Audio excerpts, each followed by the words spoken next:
ke jan gwasame be ner yandial ke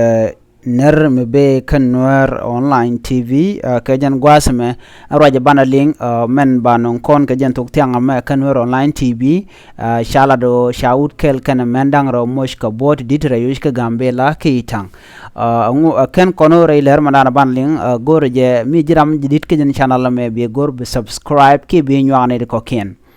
shu peru jo bisharu be ja kweng pinka gwaru ke dwor ka gwaza dana shi video che tok en lere bana linga jan gwasme rojen chalat ke jen tuk tianga me shamen werero man wer dangrao ke wut kel moy ka bot dit aber kama din kana manyang kan bot ken ka bot dit long tichi ken chika long ten kanas jel kana langwan chalari no shu bar shu kenrar ka shu pereka kashu duaj match en gwasamo shu wut kel shu ber kashu mandang ro shu nyoko berba wachi yeken chu tesnien en gwasamo